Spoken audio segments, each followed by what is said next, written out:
When a 6-year-old girl in a wheelchair pulls 3 toddler triplets through a rainy park, selling candy to survive, no one stops to help.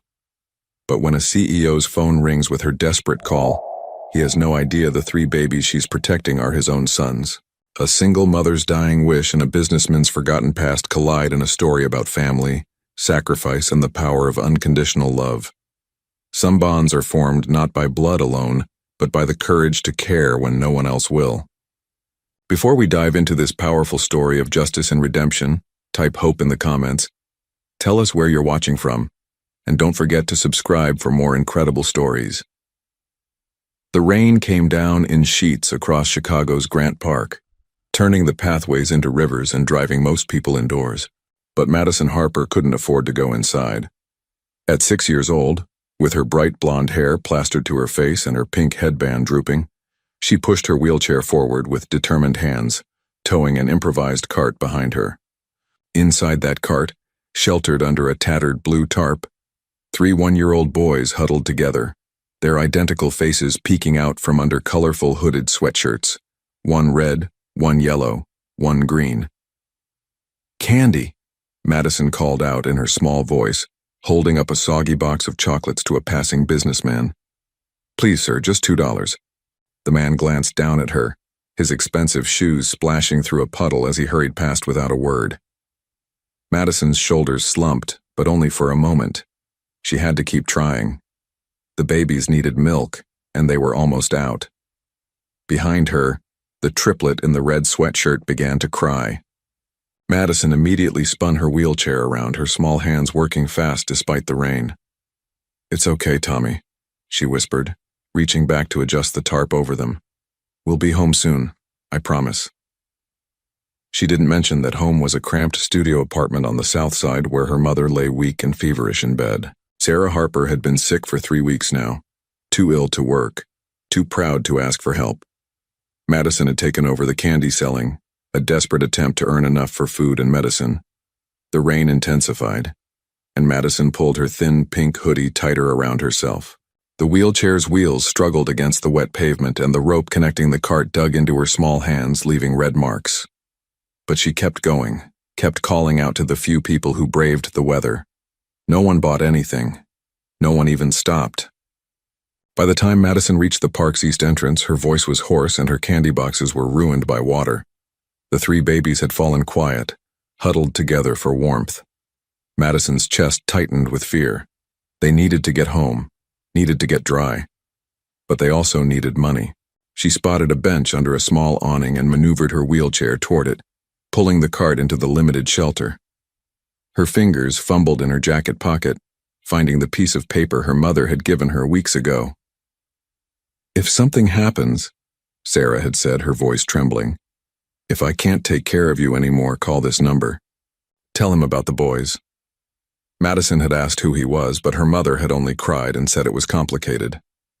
Now sitting under that awning with 3 cold babies and no money, Madison pulled out the water-stained paper. The number was barely legible, but she could make it out. Her hands shook as she reached for the old flip phone her mother had given her for emergencies. She dialed the number, her heart pounding. Across the city, in a glass-walled office on the 40th floor of Sullivan Tower, Christopher Pierce stood at his window, surveying his empire. At 35, he had everything: a multi-million-dollar tech company, a penthouse in the Gold Coast district, and a reputation as one of Chicago's most eligible bachelors. He was also known for being ruthless in business and cold in his personal life. His phone rang, displaying an unknown number. Christopher almost ignored it, but something made him answer. "Pierce," he said curtly. "Hello?" A small, trembling voice came through the line. "Is this Christopher Pierce?" Christopher frowned, his hand tightening on the phone. "Who is this?" "My name is Madison. Madison Harper." The girl's voice wavered, barely audible over the sound of rain in the background. "My mom said I should call you. She said you need to know about the boys." Christopher's blood ran cold. Harper. Sarah Harper. A name from 2 years ago. A brief relationship he'd ended when his company needed his full attention. He'd been clear it was over, had made a clean break. Or so he thought. What boys? He asked, his voice harder now. The triplets, Madison said. Tommy, Jake, and Leo.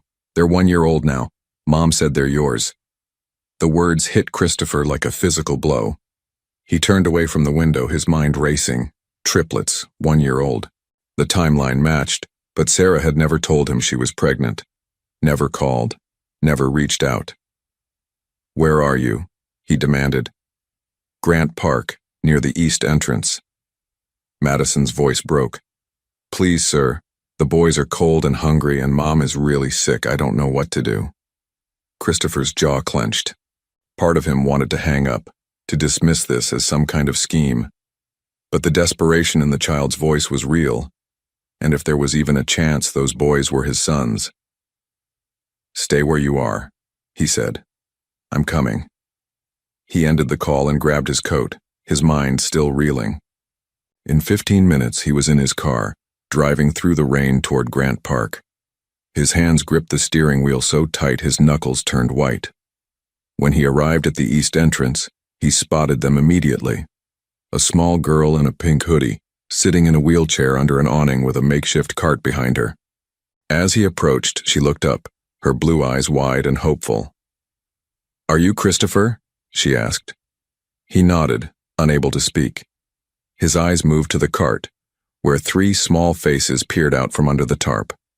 3 identical faces with dark hair and eyes that looked remarkably like his own. Christopher's legs felt weak. He knelt down beside the cart, pushing back the tarp to see them better. The boys stared at him with curious, wary expressions. One of them, the one in the yellow sweatshirt, reached out a small hand toward Christopher's face. That's Jake, Madison said softly. He's the friendly one. Tommy cries a lot and Leo is quiet. Christopher couldn't breathe. These were his sons. He knew it with absolute certainty, felt it in a way that bypassed all logic. 3 babies he'd never known existed, being cared for by a 6-year-old girl in a wheelchair. Where's your mother? He asked, his voice rough. At home. She's been sick for a long time. The hospital said she needs medicine, but we don't have money. Madison's chin trembled. I've been trying to sell candy, but nobody wants to buy it in the rain. Christopher looked at this small girl who'd been caring for 3 toddlers, selling candy in the rain, and felt something crack inside his chest. Shame. Anger at himself. And something else, a fierce protectiveness he'd never felt before. Come on, he said, standing. I'm taking you home. But the candy. Forget the candy. Christopher lifted the first baby, Tommy, from the cart, then Jake, then Leo, holding all 3 against his chest with surprising ease. They squirmed but didn't cry. Can you show me where you live? Madison nodded, her eyes filling with tears of relief. Thank you, she whispered. Christopher carried the boys to his car, securing them as best he could in the back seat with Madison watching. He collapsed the cart and lifted Madison into the front passenger seat, folding her wheelchair into the trunk. The whole time, his mind spun with questions, anger, and a growing sense of responsibility he couldn't ignore. As he drove through the rain-soaked streets, following Madison's directions to the south side, he glanced at the little girl beside him. She was shivering, her clothes soaked through, but her expression was determined. How long have you been taking care of them? He asked quietly. Since Mom got sick, 3 weeks. Madison's voice was small but steady. I'm not very good at it. I can't carry them very far because of my chair, and I can't earn enough money. You've been doing this for 3 weeks? Christopher's hands tightened on the wheel. By yourself? Mom tries to help when she can get up, but mostly it's just me. The apartment building Madison directed him to was run down, with graffiti on the walls and broken windows on the ground floor. Christopher's jaw clenched as he carried the boys up 3 flights of stairs, with Madison directing him from his arms after he'd carried her up separately. The studio apartment was tiny and cold, with a single bed in the corner where a woman lay motionless. Christopher's chest tightened as he recognized Sarah, thinner now, her blonde hair limp, her face pale and gaunt. Mom, Madison called softly. Mom, I brought help. Sarah's eyes fluttered open. When she saw Christopher standing in her doorway holding 3 babies, her face crumpled. "Chris," she whispered. "You came. Why didn't you tell me?"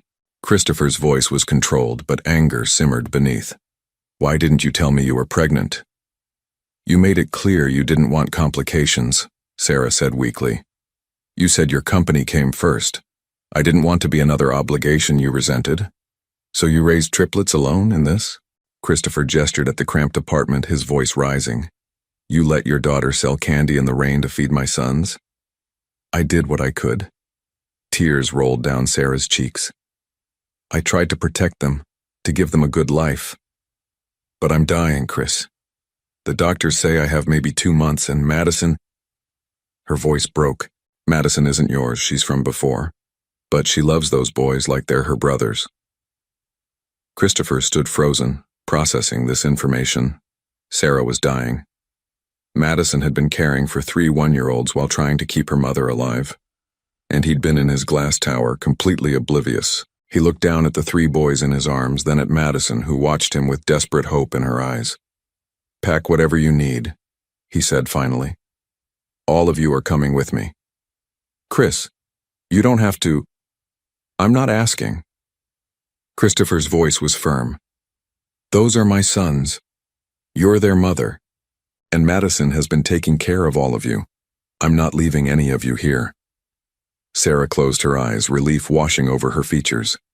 "Thank you," she breathed. As Christopher began gathering baby supplies and helping Madison pack a small bag, he felt the weight of responsibility settling on his shoulders. His carefully controlled life had just been turned upside down by a phone call from a 6-year-old girl in a wheelchair.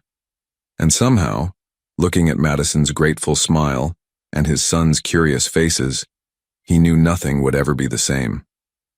Christopher's penthouse apartment was a study in modern luxury. Floor-to-ceiling windows overlooking Lake Michigan, sleek furniture in shades of gray and white, expensive art on the walls. It was also completely unprepared for 3 toddlers and a sick woman. Sarah sat on the leather couch wrapped in a blanket Christopher had provided, while Madison explored the space with wide eyes. The triplets crawled across the marble floors, fascinated by their new surroundings. "This place is huge," Madison whispered, her wheelchair moving silently across the polished floor. "Do you live here all by yourself?" "I did," Christopher said, watching Tommy try to pull himself up on the coffee table, "until about 2 hours ago." He'd called his assistant on the way here, instructing her to have cribs, clothes, and supplies delivered immediately. Now his pristine living room was being invaded by baby gates, playmats, and stuffed animals. His housekeeper, Mrs. Chen, had arrived and was currently setting up a bedroom for Sarah, while shooting Christopher incredulous looks. "Mr. Pierce," she'd said when he explained the situation, "you never mentioned having children." "I didn't know," he'd replied curtly. Now standing in his living room watching his sons explore while Madison sat nearby to supervise, Christopher felt completely out of his depth. He ran a company worth millions, negotiated deals worth billions, but he had no idea how to change a diaper or what toddlers ate. Sarah watched him from the couch, a sad smile on her face. "You don't have to do this," she said quietly. "I know this isn't what you wanted." "What I wanted doesn't matter anymore." Christopher's voice was firm. "They're my sons. I take care of what's mine." "They're not possessions, Chris." "I didn't mean it like that." He ran a hand through his hair, frustrated. "I meant I have a responsibility, one I should have known about from the beginning." "I'm sorry." Sarah's voice cracked. "I thought I was doing the right thing. I didn't want to trap you." Before Christopher could respond, Leo started crying. It was a soft, pitiful sound that immediately drew both Sarah and Madison's attention. "He's hungry," Madison said. "They usually eat around now." Christopher checked his watch, 7 in the evening. "What do they eat?" "Mashed fruits, crackers, milk." Madison wheeled herself closer to Leo, picking up a pacifier that had fallen on the floor. "But we ran out of milk yesterday. I was trying to earn money for more when I called you." The reminder of Madison selling candy in the rain made Christopher's jaw clench. He pulled out his phone and called his assistant again. Emily, I need groceries delivered, everything for 1-year-old triplets, and whatever a 6-year-old girl likes to eat. He paused. And medicine. Send a doctor to my address immediately. He ended the call to find Sarah staring at him. A doctor? You're sick, you need medical attention. His tone left no room for argument. The best doctors in Chicago will see you, tonight. Chris, I can't afford— I'm not asking you to pay. Christopher's expression softened slightly.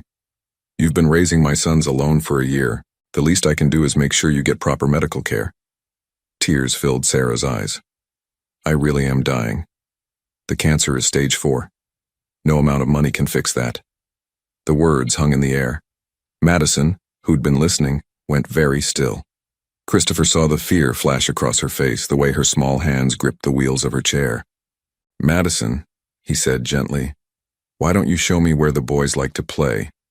Your mother and I need to talk. Madison nodded, but her eyes stayed on Sarah. Mom? It's okay, sweetheart. Go ahead. Once Madison had moved to the other side of the room with the triplets, Christopher sat down beside Sarah. How long have you known? 6 months. I found a lump, went to the clinic, and they told me it was too advanced to treat. She wiped at her eyes. I've been trying to plan, to figure out what would happen to the boys. Madison's father died before she was born, and I have no other family.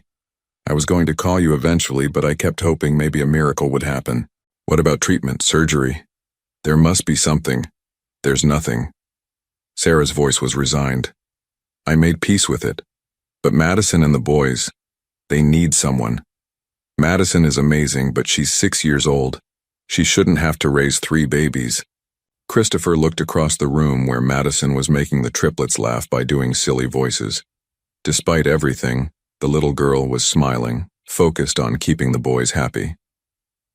She's incredible, he said quietly. Taking care of 3 toddlers while trying to help you. I've never seen anything like it. She's had to grow up too fast. Sarah's voice broke.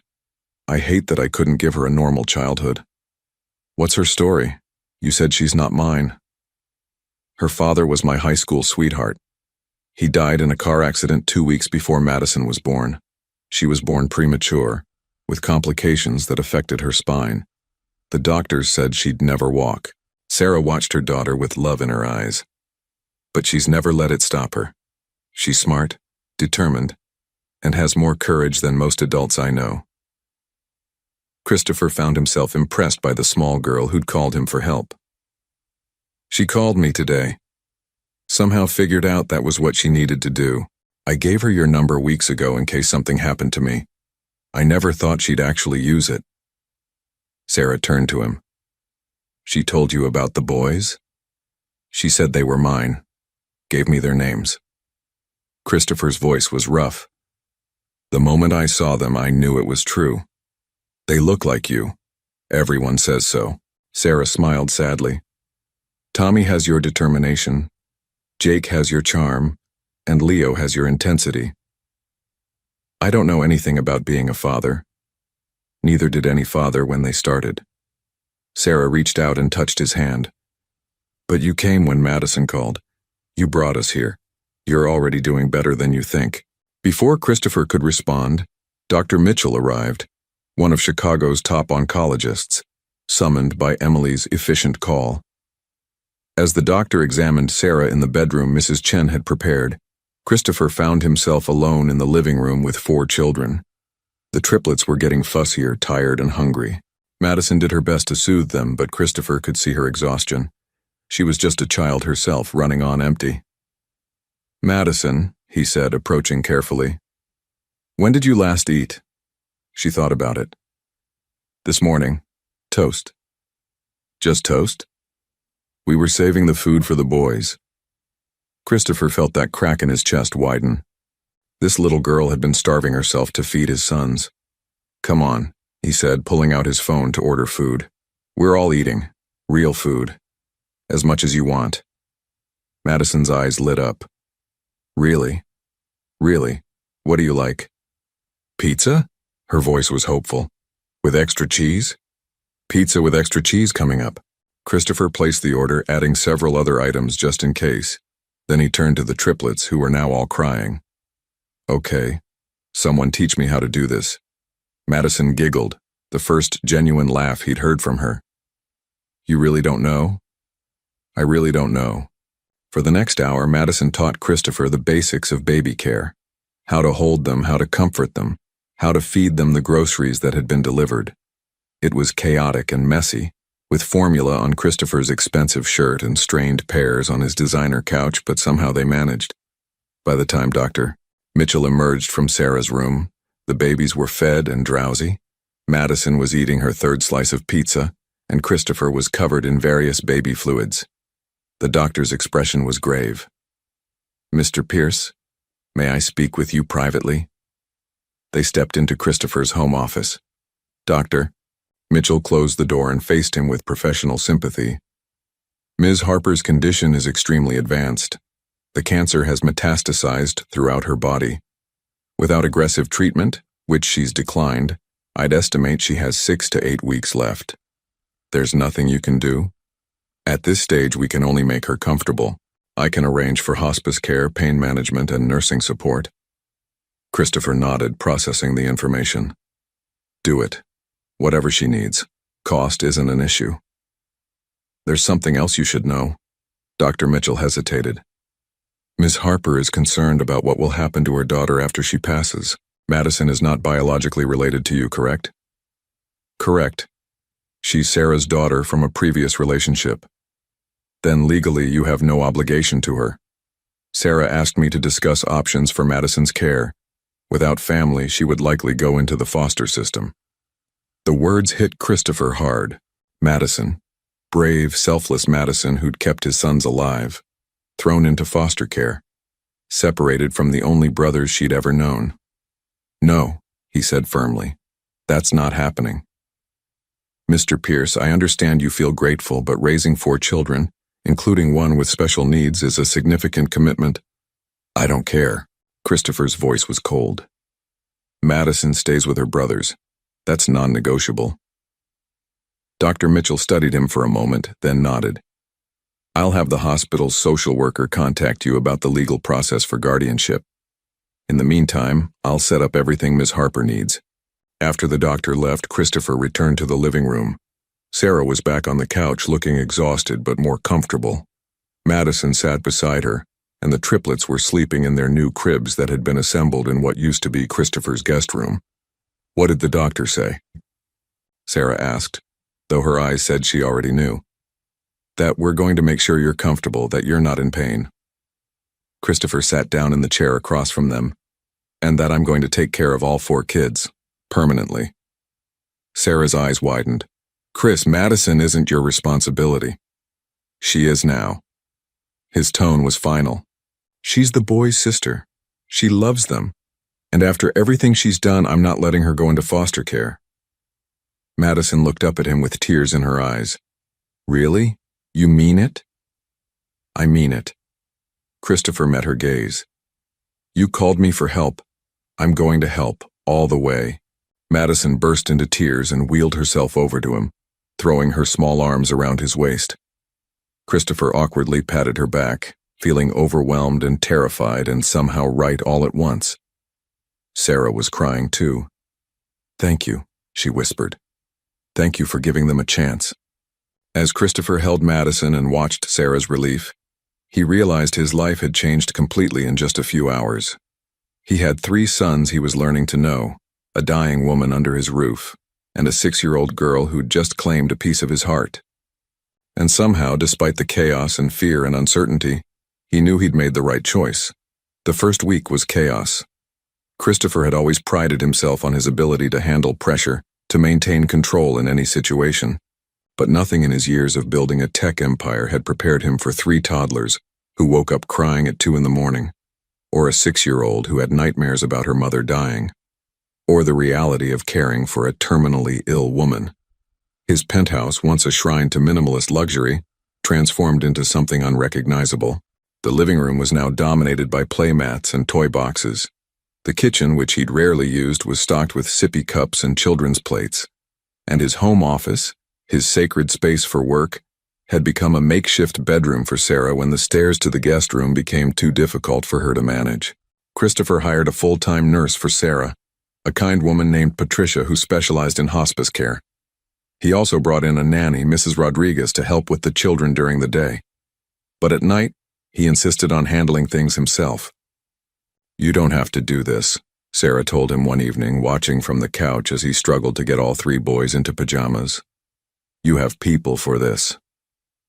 "These are my sons," Christopher said, wrestling with the snaps on Tommy's onesie. "I need to learn."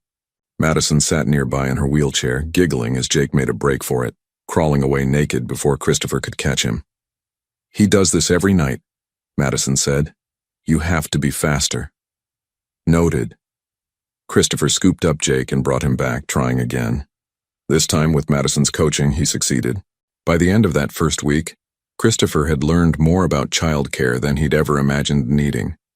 He learned that Tommy liked to be rocked to sleep, that Jake would eat anything but Leo was pickier, and that all three boys absolutely adored their big sister. He also learned that Madison was brilliant. She could read at a level far beyond her age, had taught herself basic math, and had an uncanny ability to remember details. She'd been homeschooled by Sarah when her mother was well enough, and now spent her days reading books from Christopher's extensive library while Mrs. Rodriguez watched the triplets. "Have you thought about school for her?" Dr. Mitchell asked during one of his regular visits to check on Sarah. A girl with her intelligence should be challenged. Christopher had thought about it. The public schools in this district are good, but they might not be equipped for her wheelchair. There are private schools with excellent accessibility programs, and given her gifts, she should be somewhere that recognizes her potential. That night, Christopher brought it up with Madison. She was sitting at the kitchen table reading a book about astronomy that was meant for high schoolers. "How would you feel about going to school?" he asked. "A real school with other kids?" Madison looked up, her expression uncertain. "I've never been to school before." "Would you want to try?" "I don't know." She chewed her lip. "What if the other kids make fun of my wheelchair?" "Then they'd be idiots." Christopher sat down beside her. "You're one of the smartest people I know, Madison. You deserve a chance to learn with other smart kids. But what about Mom and the boys? Mrs. Rodriguez is here during the day, and I'll make sure the school is close enough that you can come home if you need to." Madison considered this. "Could I really go? To a fancy school like the ones in books?" "You can go to any school you want." A smile spread across her face. "Okay, I'll try." The next day, Christopher made calls to the best private schools in Chicago. By the end of the week, Madison was enrolled in Whitmore Academy, a prestigious institution known for its accessibility programs and gifted curriculum. She would start after spring break. Sarah cried when she heard the news. "I always wanted her to have opportunities," she said weakly, "to have a real education." "She'll have everything," Christopher promised. "I'll make sure of it." But as Sarah's condition deteriorated, the reality of the situation became harder to ignore. She slept most of the day now, her pain managed by medication but her energy gone. Madison knew her mother was dying, even though no one had said it directly. One night, Christopher found Madison in the triplets' room, crying quietly while she watched her brothers sleep. "Hey," he said softly, wheeling her chair back and sitting down beside it. "What's wrong?" "I'm scared," Madison whispered. "When Mom dies, what if you decide you don't want me anymore?" Christopher's chest tightened. "Madison, that's not going to happen." "But I'm not really yours. Tommy and Jake and Leo are your real kids. You're as real as they are." Christopher reached out and took her small hand. "You called me when you needed help. You protected your brothers. You showed me what being a family means. I'm not going to abandon you." "Promise?" "I promise. You're stuck with me now." Madison threw her arms around him, and Christopher held her while she cried. He'd never been particularly emotional. His parents had raised him to value success over sentiment. But this little girl had cracked something open inside him, something he hadn't known existed. The next morning, Christopher called his lawyer. "I need to start adoption proceedings for a 6-year-old girl, and I need it done before her mother dies." His lawyer, Richard, was surprised. "You're not the biological father?" No, but her mother is dying, and I've committed to raising her with my sons. I want it legal. I want her protected. This could take months, Chris. The court system. Make it faster. Money isn't an issue. Use whatever resources you need. I want Madison's adoption finalized while Sarah is still alive to see it. Richard agreed to prioritize it. Meanwhile, Christopher's life continued to shift in ways he'd never anticipated.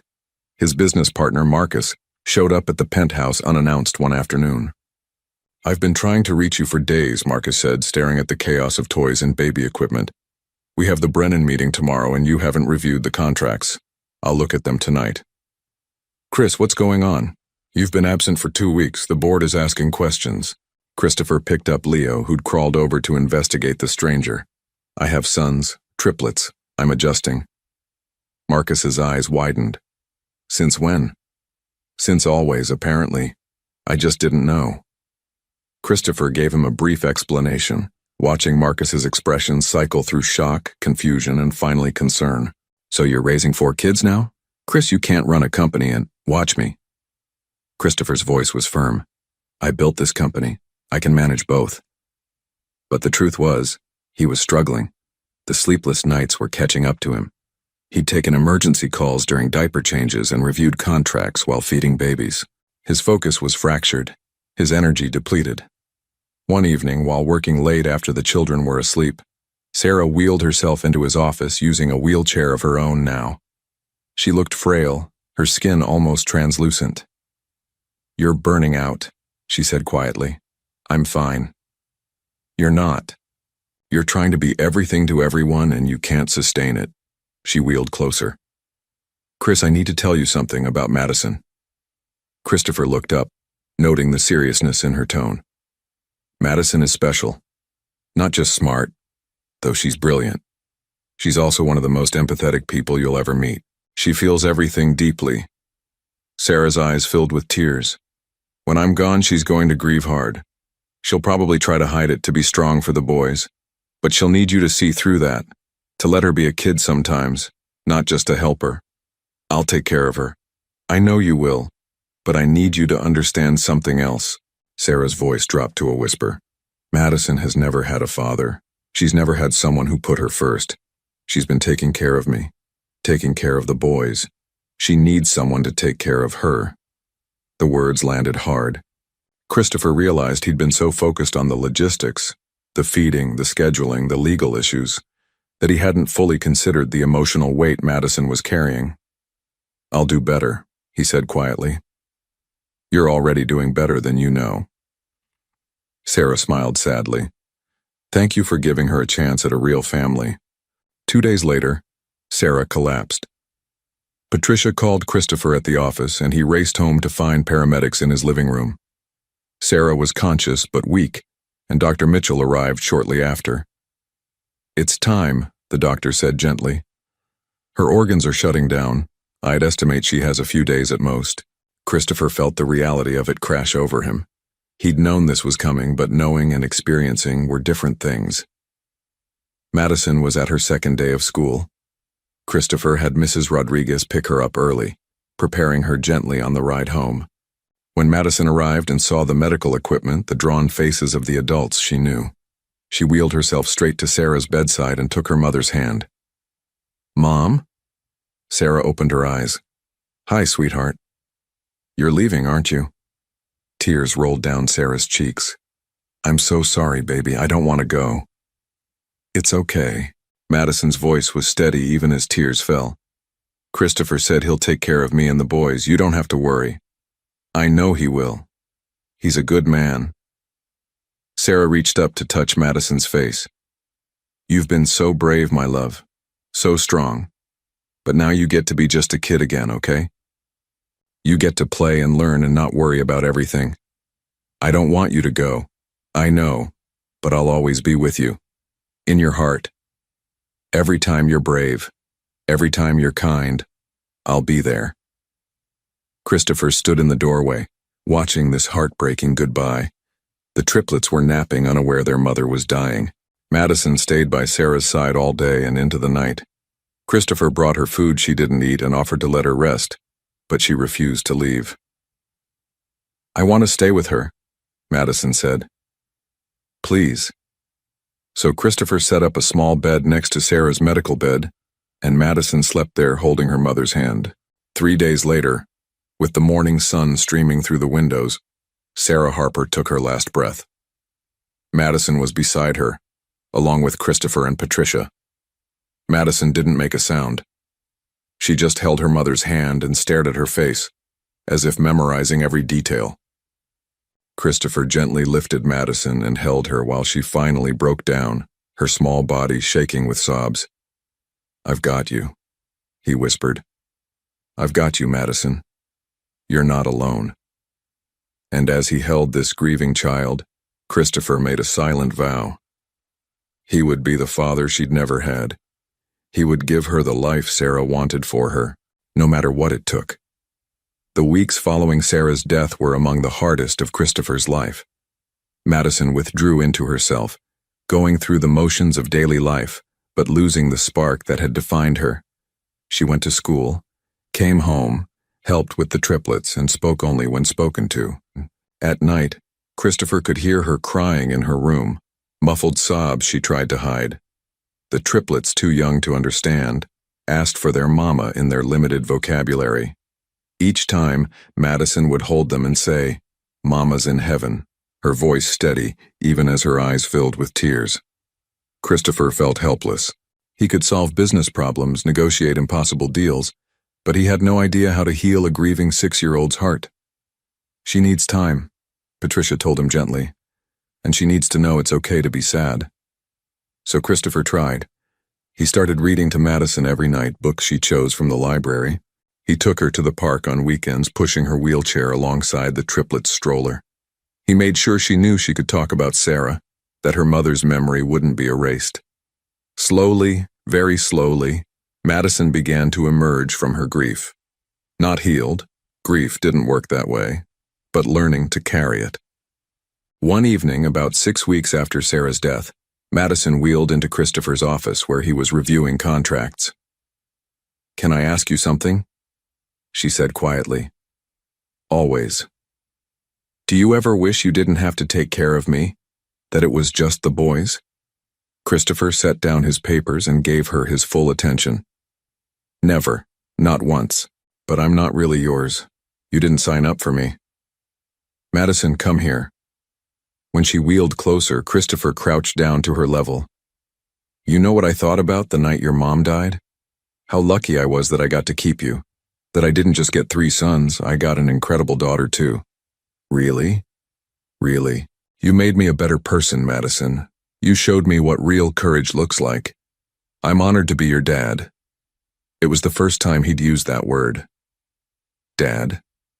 Madison's eyes widened, then filled with tears. "Can I call you Dad?" she whispered. "I'd like that very much." Madison launched herself from her chair into his arms, holding him tight.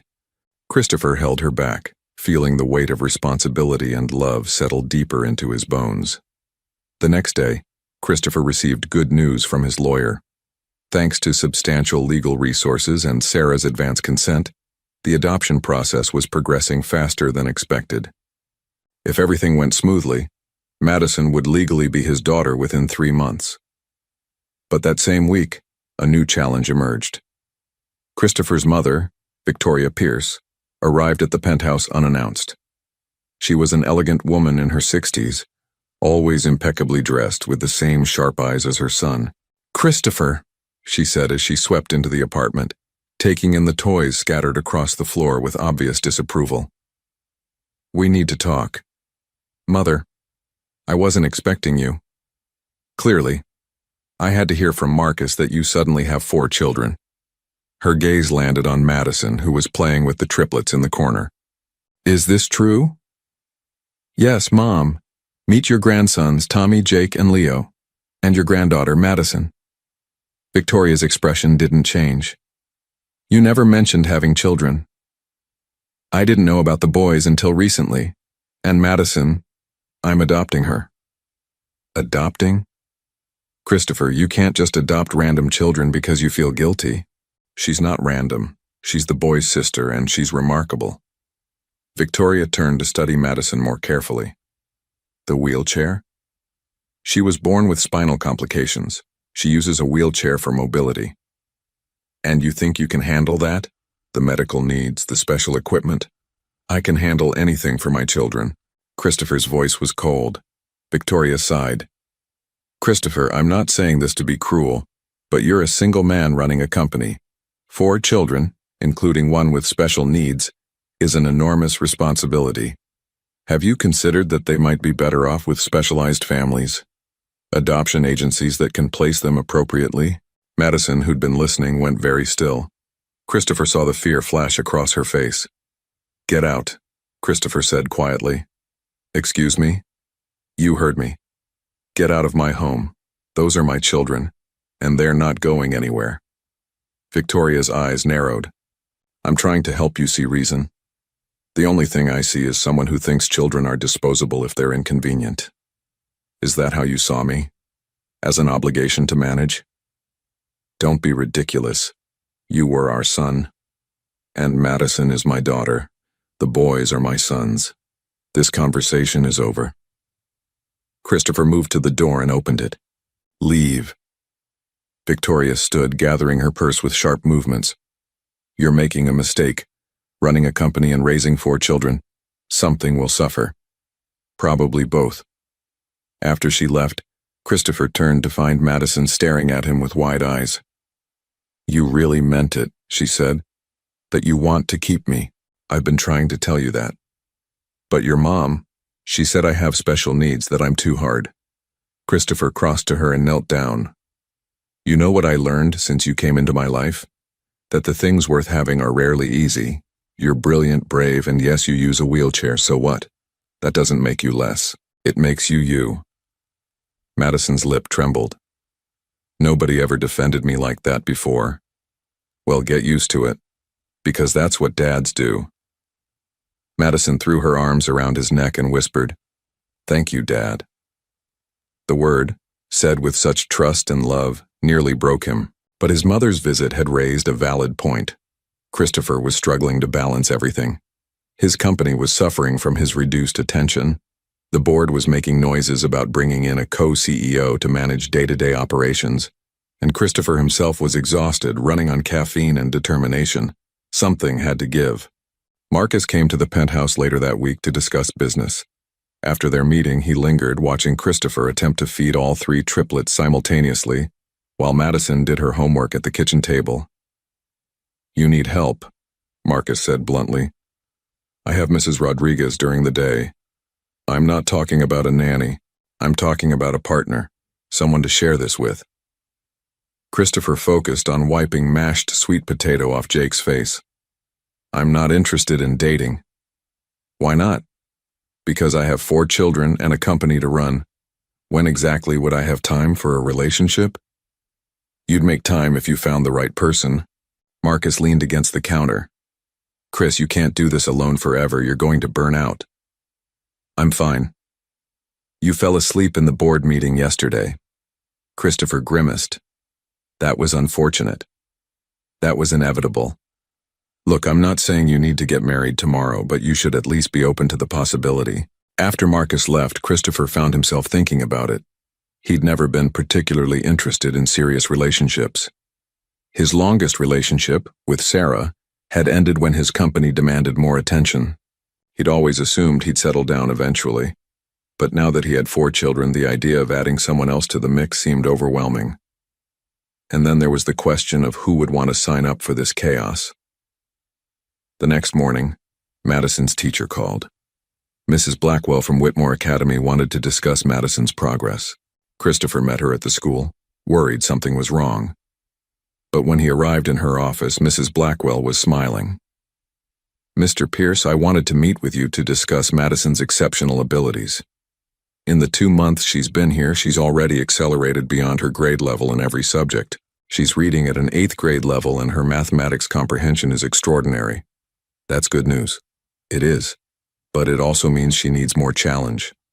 I'd like to recommend moving her up to a gifted program designed for highly intelligent students.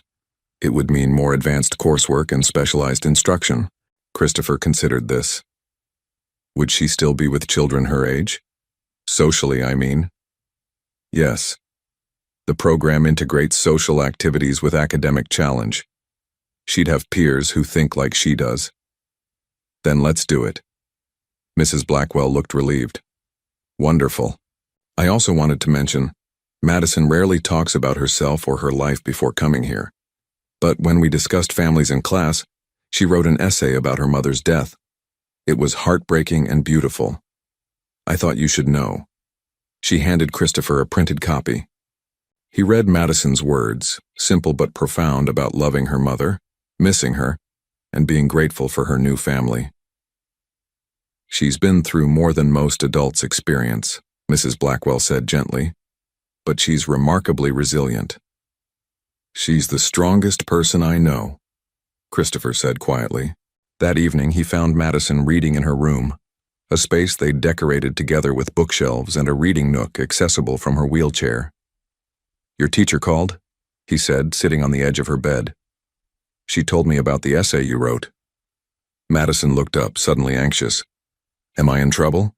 No, I just wanted to say, I'm proud of you. For being brave enough to write about your feelings.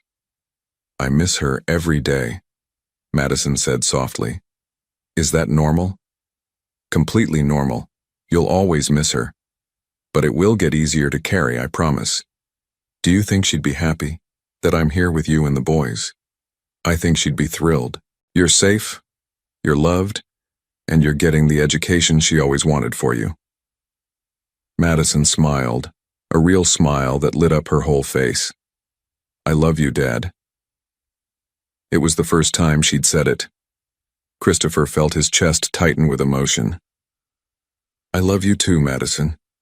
More than you'll ever know. As he tucked her in that night, Christopher reflected on how much had changed in just a few months.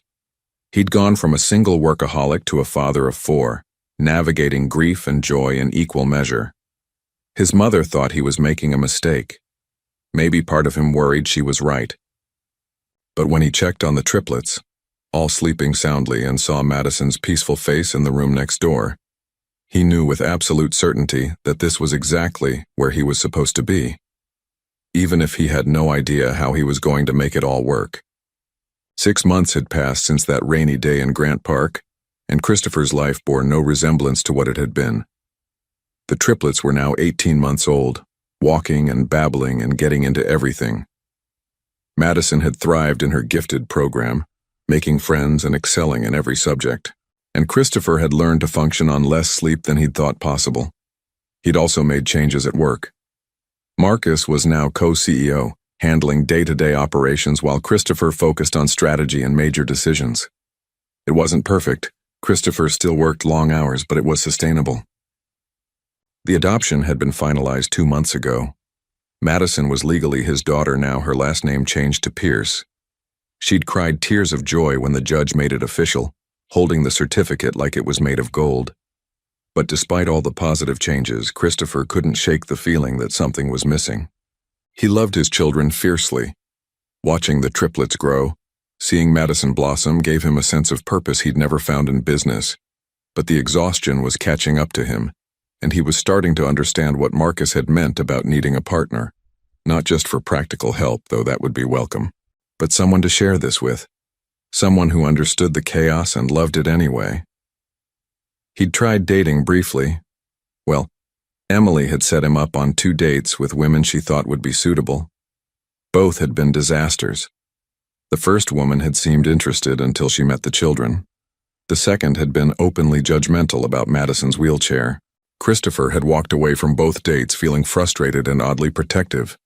If someone couldn't accept his children, all of them, then they weren't worth his time. You're being too picky, Emily told him after he declined her 3rd attempt at matchmaking. I'm not being picky, I'm being realistic. I have 4 children. That's going to scare away most people. Then maybe you need to look for someone who already understands kids, someone with experience. Christopher had dismissed the idea at the time, but it lingered in his mind. One afternoon he was at the park with all 4 children. The triplets were playing in the toddler area while Madison read on a bench nearby, her wheelchair parked beside it.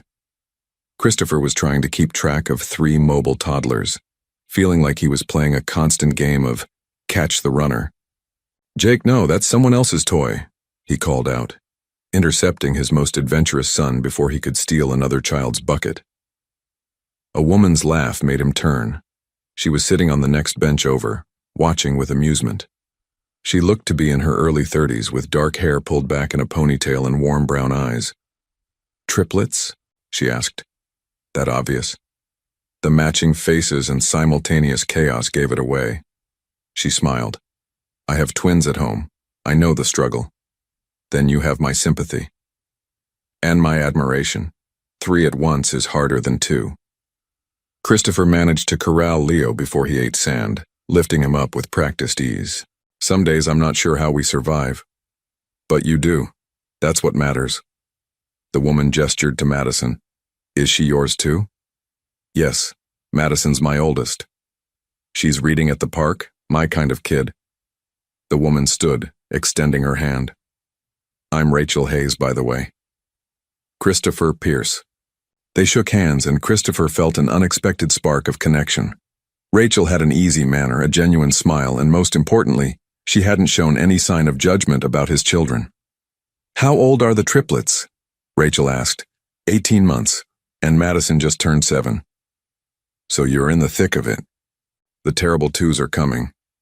I've been warned." Christopher watched Tommy try to climb the slide backward. "Do you have advice for surviving?" "Lots of coffee, low expectations, and a sense of humor about the chaos." They talked for another 20 minutes while the children played. Rachel was a pediatric nurse at Northwestern Memorial Hospital, recently divorced and shared custody of her 7-year-old twins. She was warm, funny, and didn't seem fazed by the reality of Christopher's complicated life. When it was time to leave, she surprised him by offering her number. "If you ever want to coordinate a playdate or just commiserate about parenting, feel free to call." Christopher took the number, feeling something shift inside him. Hope, maybe, or just the recognition that not everyone would run from his life. That evening, Madison noticed his distraction. "Who was the lady at the park?" she asked during dinner, her perceptive eyes studying him. "Just another parent. Her name is Rachel." "She was pretty." Christopher raised an eyebrow. "You noticed that from across the playground?" "I notice everything." Madison grinned. "Are you going to see her again?" "Maybe. Would that bother you?" Madison considered this seriously. "Do you like her?" "I don't really know her yet." "But do you want to know her?" Christopher realized he did. "Yeah, I think I do." "Then you should call her." Madison spoke with the confidence of a 7-year-old who'd watched too many rom-coms during movie nights. "That's what you're supposed to do. Is that right?" "Trust me, I'm very smart." Christopher laughed, a genuine, relaxed sound that had become more common over the past few months. "You are very smart. I'll think about it." But before he could decide whether to call Rachel, a crisis at work demanded his attention. One of Pierce Technologies' major clients, a healthcare conglomerate, threatened to pull their contract due to alleged security breaches. It was a disaster that could cost the company millions and seriously damage their reputation.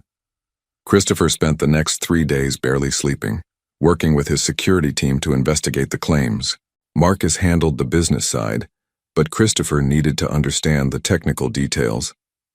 During those 3 days, Mrs. Rodriguez managed the children during the day, but Christopher still tried to be present at night.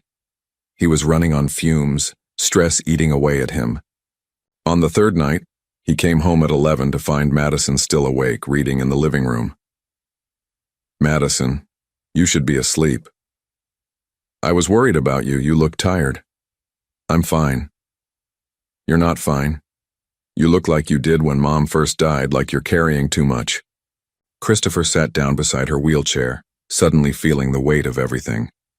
"I'm just dealing with work stuff. Nothing for you to worry about." "Is the company in trouble?" "Maybe. I don't know yet." Madison was quiet for a moment. Then she said something that surprised him. "You know, Mom used to say that you can't do everything alone, that asking for help isn't weakness, it's wisdom. Your mom was very smart. She was, and she'd tell you to call that lady from the park, Rachel, because you need someone who gets it. Gets what? That you're doing your best, that the kids come first, that you're tired but you still show up. Madison looked at him with eyes too old for her 7 years. You need someone who sees you, Dad, not just the CEO or the father. You. Christopher felt something crack in his chest. This little girl, who'd been through so much, was trying to take care of him. How did you get so wise? He asked softly. I learned from the best. Madison smiled. Mom taught me, and now you're teaching me. But you can't teach us everything if you're burning out. That night, after Madison was finally in bed, Christopher looked at the number Rachel had given him. He started to talk himself out of calling. It was too complicated, he was too busy, she'd probably changed her mind anyway. Then he thought about what Madison had said, about being seen, about not doing everything alone. He called. Rachel answered on the third ring. Hello? Hi, it's Christopher from the park. I'm sorry for calling so late. It's fine, I'm a night owl. He could hear the smile in her voice. I was hoping you'd call. They talked for an hour. Christopher found himself telling her about the work crisis, about his exhaustion, about trying to be everything to everyone. Rachel listened without judgment, offered practical advice, and made him laugh when he'd thought laughter was impossible. You know what I think? Rachel said finally. I think you're doing an amazing job. 4 kids, a company, and you're still standing? That's not failure, that's superhuman. I don't feel superhuman. I feel like I'm barely keeping my head above water. Welcome to parenthood. That's the constant state of being, but here's the secret. You don't have to be perfect. You just have to show up. And from what I saw at the park, you're showing up for your kids in every way that matters. Christopher felt some of the tension leave his shoulders. Thank you. I needed to hear that. Anytime. Seriously. Call me when you need to vent or when you want to coordinate that play date, or when you just need to talk to another adult who gets it. Over the next few weeks, Christopher and Rachel talked regularly. They met at the park twice more, supervised play dates where all 6 children ran wild, and gradually built a friendship that felt easy and natural. Madison approved wholeheartedly. She's nice, she declared after Rachel had stayed for pizza one evening. And she didn't treat me like I was fragile because of my wheelchair. I like her. The triplets liked her too. Rachel had a gentle way with children, a professional competence that came from years of pediatric nursing combined with the patience of a mother. But Christopher was careful not to rush things. He'd learned the hard way that his life was complicated, and anyone who entered it needed to understand what they were signing up for. The work crisis eventually resolved. The security breach had been a mistake by the client's own IT team, not Pierce Technologies' fault. The client apologized, the contract was renewed, and Christopher's company's reputation remained intact. But the experience had taught him something. He couldn't keep operating at this pace. Something had to change. He made a decision. He would step back from the CEO role entirely, focusing instead on being chairman of the board. Marcus would take over as sole CEO, and Christopher would consult on major decisions but not manage daily operations. It was a huge change. His company had been his entire identity for years, but now he had a new identity: father, dad, and those roles mattered more. When he told Madison about his decision, she hugged him tight. Does this mean you'll be home more? She asked. A lot more. Good. We like having you here. That evening, with all 4 children finally asleep, Christopher stood in his living room and looked around. It was still chaotic. Toys everywhere, fingerprints on the windows, evidence of life everywhere he looked. But it was also full of love, laughter, sticky hands, and bedtime stories. Full of everything that mattered. His phone buzzed with a text from Rachel. How's your evening? Christopher smiled and replied, Chaotic. Perfect. Want to have dinner this weekend? Just us? I'd love that, came the response. As he put his phone down, Christopher felt something he hadn't felt in a long time. Not just contentment, but genuine happiness. And the possibility, the real, tangible possibility, that his family might be about to grow in a different way. 3 months later, Christopher stood in his kitchen making pancakes while chaos swirled around him. The triplets, now almost 2 years old, were in their high chairs demanding more and juice in their expanding vocabularies. Madison sat at the table doing homework despite it being Saturday, because she'd joined the school's advanced mathematics club and had a competition coming up. And Rachel was there laughing as Tommy threw a piece of banana that landed in her hair. "He has excellent aim," she said, picking it out. "Future baseball player." "Or future troublemaker," Christopher countered, delivering a fresh stack of pancakes to the table. The past 3 months had been transformative. Christopher had officially transitioned to chairman, working from home most days and only going to the office for board meetings. Marcus was thriving as sole CEO, and Pierce Technology was more successful than ever. But more importantly, Christopher had built a real life. He coached Madison's adapted soccer team. He took the triplets to music classes, and he'd been dating Rachel, cautiously, carefully, but genuinely. Rachel understood the complications of his life because she lived similar ones. Her twins, Ethan and Emma, were 7, the same age as Madison, and the 3 children had become fast friends. The 5 kids together were absolute chaos, but it was joyful chaos. Christopher hadn't introduced Rachel to the children as his girlfriend yet. They'd been taking things slow, making sure this was real before involving the kids in that way. But watching her at his kitchen table, naturally fitting into his morning routine, he knew it was time. After breakfast, while the triplets played in the living room and Madison read on the couch, Christopher asked Rachel to step onto the balcony. "Everything okay?" she asked, a hint of concern in her eyes. "More than okay." Christopher took her hands. "I need to tell you something. These past few months with you, they've been the happiest I've been in a long time. You fit into my life in a way I didn't think was possible." Rachel smiled. "You fit into mine too. Even though some days I can't believe I signed up for dating a man with 4 children. That's actually what I wanted to talk about. The kids." Christopher took a breath. "They love you, Madison especially, and I love you. I know it's only been 3 months, but when you've already raised 4 kids, you learn to recognize what matters quickly." Rachel's eyes widened. "Chris, I'm not proposing, not yet. But I want you to know, this is serious for me. You're serious for me. And I want to start building a future together, if you want that too." Rachel's eyes filled with tears. "I do want that. I was terrified to hope for it, but I do." They kissed, and Christopher felt something settle in his chest.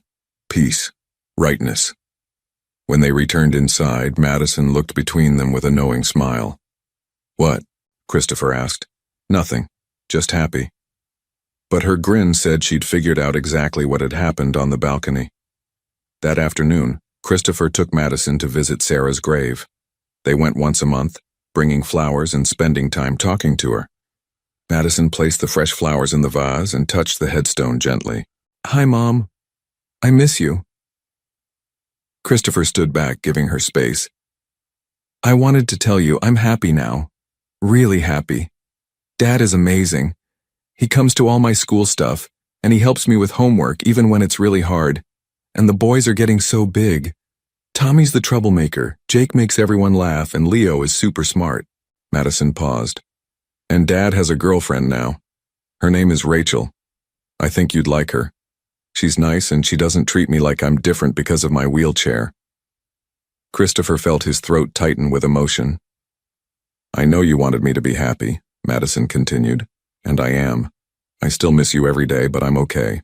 Dad made sure of that." She wiped at her eyes. "Thank you for calling him, for giving me the number. You gave me a family." Christopher walked over and put his hand on Madison's shoulder. She looked up at him with eyes full of tears and love. "She'd be so proud of you," Christopher said softly. "Do you think she knows that we're okay?" "I think she knows. And I think she's happy you're exactly where you're supposed to be." They stood there together in comfortable silence, honoring the woman who'd brought them together and made their family possible. 2 months after that conversation, everything changed again, but this time in the best way. Christopher proposed to Rachel on a Sunday afternoon at the park where they'd first met. All 7 children were there: Madison, the triplets, and Rachel's twins. He'd arranged for them to hold signs that spelled out, "Will you marry us?" Rachel cried and said yes, and the children cheered.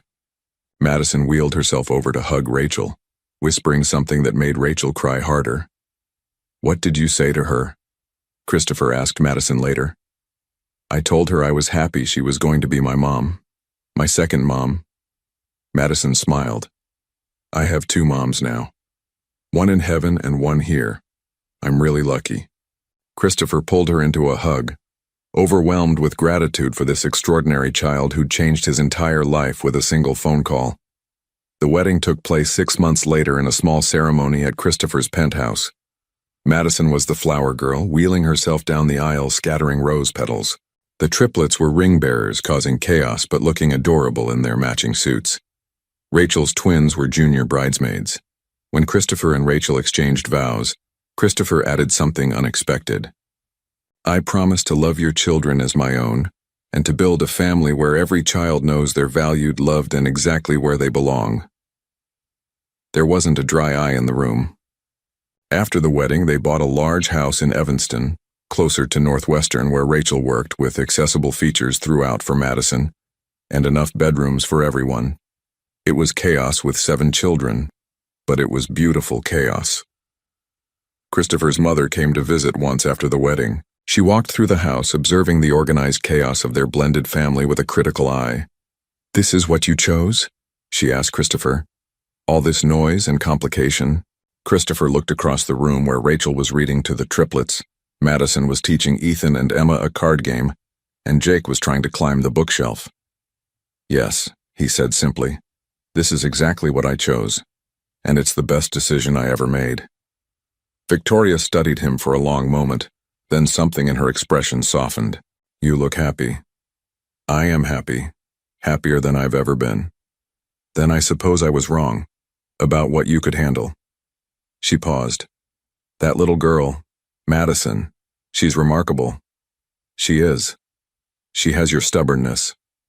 Christopher laughed. "She has Sarah's courage. I'm just trying to live up to it." Victoria left that day without saying much more, but something had shifted. She started sending birthday cards to the children. Small steps, but steps nonetheless. Madison's 8th birthday party was a massive celebration. Her friends from school came, along with Rachel's extended family, who'd embraced all the children immediately. The house was full of laughter, cake, and presents. But the gift Madison treasured most came from Christopher. It was a photo album he'd made, starting with the day she'd called him from the park and documenting every major moment since. The last page had a letter he'd written. "Dear Madison, 2 years ago you made the bravest phone call of your life. You asked for help when you needed it most. That call changed everything, not just for you and your brothers, but for me. You showed me what real strength looks like. You taught me that family isn't just about biology. It's about showing up, caring, and loving even when it's hard. You are my daughter in every way that matters.